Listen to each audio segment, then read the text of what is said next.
নমস্কার সবাইকে, কবিতার রান্নাঘরে আজকের রেসিপি মটর পনির। চলুন তাহলে দেখে নিন রেসিপিটি। প্রথমে আমি এখানে ফ্রাই প্যান বসিয়েছি, এতে আমি 2 চামচ তেল দিচ্ছি। আমি এখানে অলিভ অয়েল ব্যবহার করেছি, আপনারা চাইলে সাদা তেল ব্যবহার করতে পারেন। আর আমি এখানে 250 গ্রাম পনির নিয়েছি, এটাকে আমি ভেজে নিচ্ছি।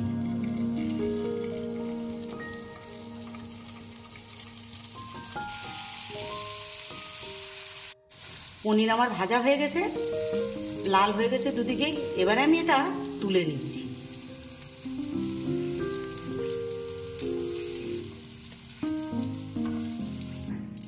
এরপর আমি এর ভেতরে একটা তেজপাতা দিচ্ছি, 2টো শুকনো লঙ্কা দিচ্ছি, 2টো এলাচ দিচ্ছি, একটা লবঙ্গ দিচ্ছি আর 1 চামচ জিরে দিচ্ছি। এটা আমার হালকা করে একটু ভাজা হবে। এটা আমার হয়ে গেছে ভাজা। আমি এবারে একটা পেঁয়াজ কুচি রেখেছিলাম, পেঁয়াজটা দিয়ে দিচ্ছি, দিয়ে এটা আমি একটু ভেজে নেব। পেঁয়াজটা আমার একটু হালকা করে ভাজা হয়ে গেছে। এরপর আমি একটা পেঁয়াজ পেস্ট করে রেখেছিলাম, সেইটা দিয়ে দিচ্ছি। একটা টমেটো বড় দেখে পেস্ট করে রেখেছিলাম, ওটাও দিয়ে দিচ্ছি।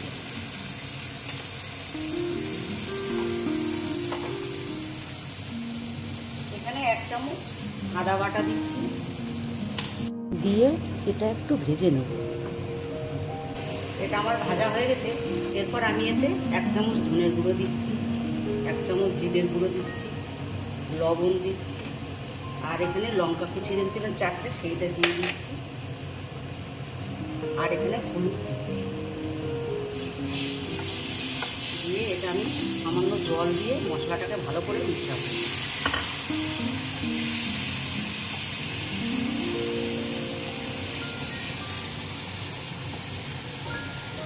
আমি এখানে কড়াইশুঁটি ছাড়িয়ে রেখেছিলাম, সেইটা দিয়ে দিচ্ছি।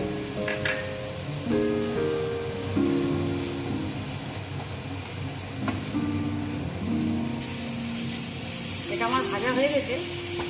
এরপর আমি এতে পরিমাণ মতন জল দেব।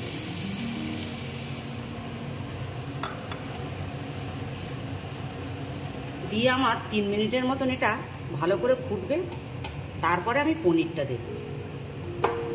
3 মিনিট আমার হয়ে গেছে। আমি এবারে পনিরগুলো সব দিয়ে দিচ্ছি, আর একটু ধনেপাতা দিচ্ছি, গরম মশলা দিচ্ছি, দিয়ে একটু ফুটলেই নামিয়ে ফেলব। এরকম মটর পনির রুটি, পরোটা, লুচি সব কিছুর সাথেই খেতে খুবই ভালো লাগে।